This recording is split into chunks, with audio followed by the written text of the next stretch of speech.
The chandeliers cast diamond patterns across the marble floor, but Marcus Thornwell saw none of it. His jaw was set, his eyes fixed on some middle distance that held nothing but resignation.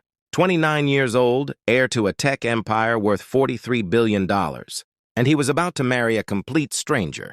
The arrangement had been brokered by lawyers, not lovers. His father's dying wish merged the Thornwell dynasty with the Chen family's manufacturing empire, secure the future. Honor the old promises. Marcus had built his own fortune through innovation and ruthless determination, but he couldn't build his way out of this.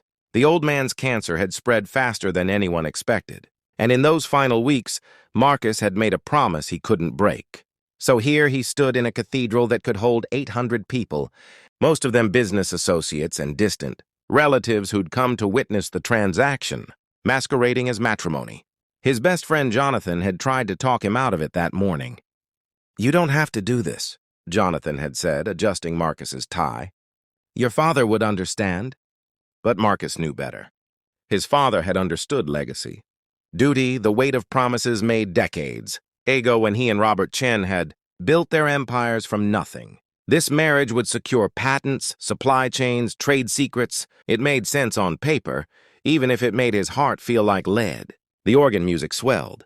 Marcus turned, his hands clasped in front of him, his expression carefully neutral. He'd perfected this mask over years of board meetings and hostile takeovers. Show nothing, feel nothing, survive.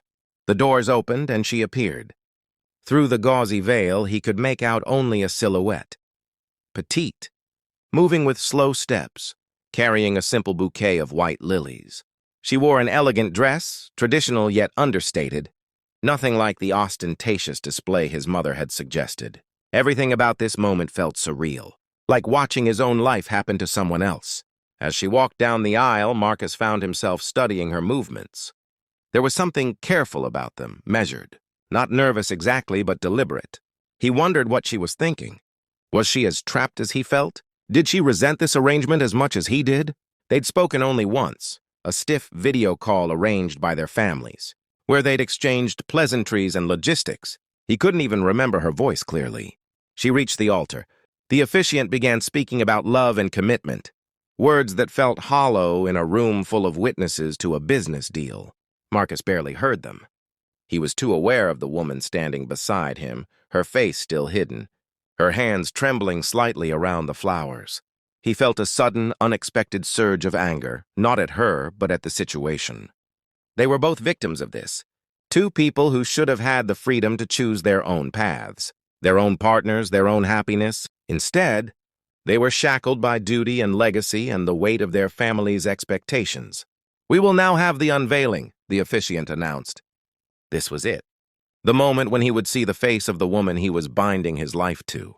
Marcus braced himself, his shoulders tense, prepared for the awkwardness, the forced smiles they'd have to maintain for the cameras. She reached up with trembling fingers and lifted the veil. Marcus's breath caught in his throat. Time seemed to suspend itself. The woman before him had delicate features and dark eyes that held a depth of sadness he recognized instantly. But it wasn't her beauty that stopped him. It was the scar. A jagged line ran from her left temple down to her jaw, pale against her skin, impossible to miss. It was the kind of scar that told a story, that spoke of trauma and survival. But that wasn't what made his heart stutter. He knew her. "Emma?"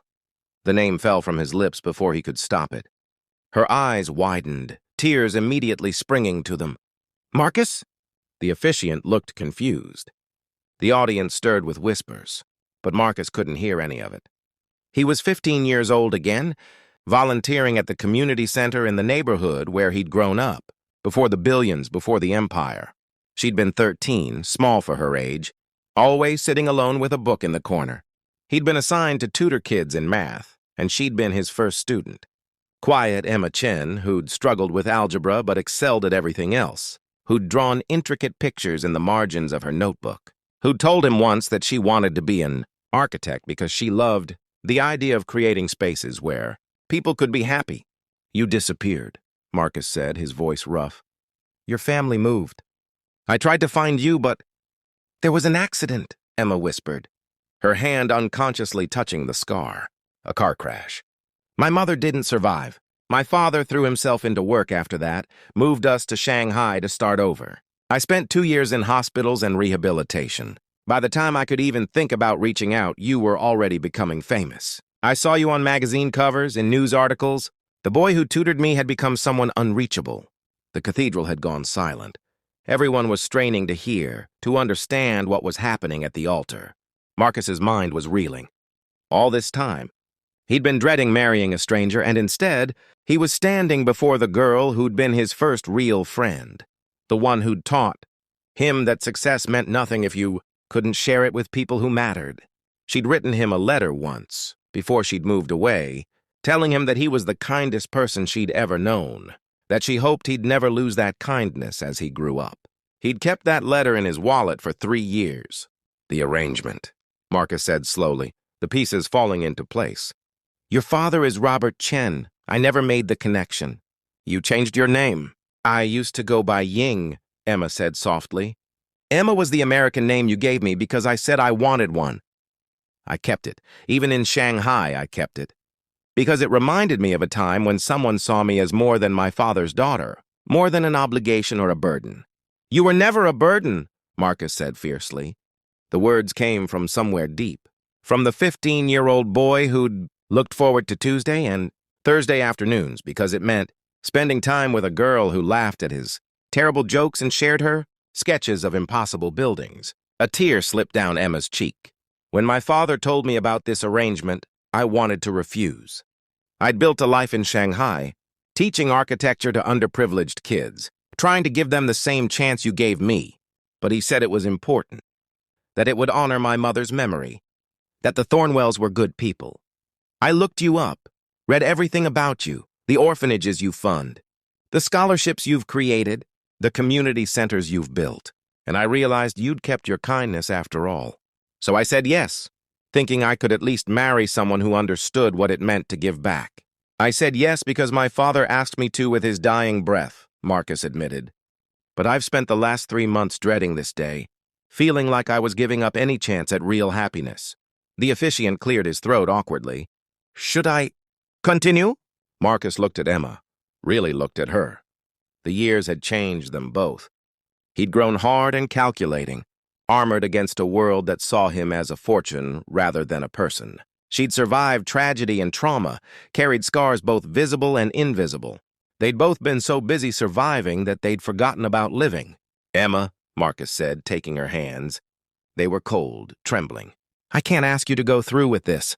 Not like this, not as an obligation. You deserve more than that. We both do. Emma's eyes searched his face. What are you saying? I'm saying we call this off. We tell our families the truth, that we can't build a life together based on duty. And dead men's wishes, Marcus, Emma interrupted, squeezing his hands. Do you remember what you told me the last day we studied together? Before I moved away? He shook his head. That had been 14 years ago. You said that the best things in life were the ones you didn't plan for. The surprises that changed everything. You said you'd stumbled into tutoring by accident and it had become your favorite part of the week. Fresh. Tears spilled down her cheeks. But she was smiling now. What if this is that? What if we've been given something unexpected? A second chance at a friendship we both lost? A possibility neither of us saw coming? Marcus felt something crack open in his chest. Something that had been locked tight for years. You want to go through with it? I want to see where it goes, Emma said. No pressure, no expectations. We've already spent so many years living for other people, carrying their dreams and their burdens. Maybe it's time we did something just for us, even if we're not sure where it leads. We could start over, be friends again, see if that kindness we both remember is still there. Marcus looked at the woman before him, no longer a stranger, no longer an obligation, but someone who'd once known him before the billions. Before the armor, when he was just a boy who wanted to make a difference. Someone who'd understood that the truest measure of a person wasn't their wealth or their success, but their willingness to show up for others. Okay, he said, his voice steady now, his heart lighter than it had been in months. Let's see where this goes. When they exchanged vows, the words meant something, different than they had when he'd rehearsed them the night before. When he slipped the ring onto her finger, he felt possibility instead of resignation. And when the officiant pronounced them married, and Marcus lifted Emma's hand to his lips in a gesture of respect rather than possession, he heard her whisper something only he could hear. "Thank you for still being kind." The reception was supposed to be a formal affair, but somehow it transformed into something warmer. Marcus and Emma spent the evening not as a newly married couple posing for cameras, but as old friends catching up, filling in the years they'd lost.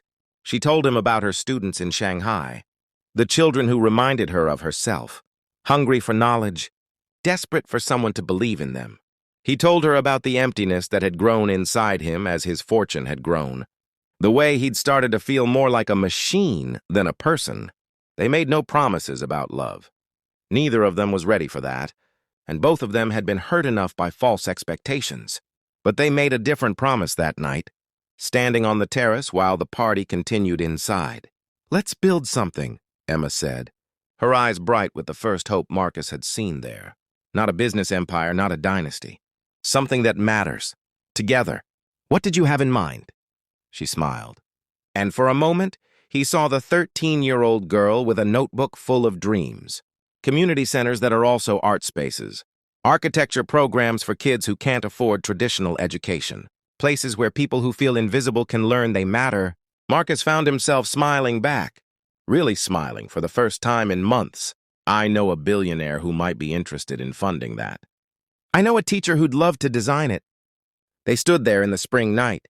Two people who'd been forced together by circumstance and duty, who'd discovered something neither of them had been looking for, a partnership built not on romance or obligation, but on shared values and the understanding that the truest wealth wasn't measured in dollars, but in the lives you touched and the kindness you spread. It wasn't love, not yet, but it was something better. It was a foundation.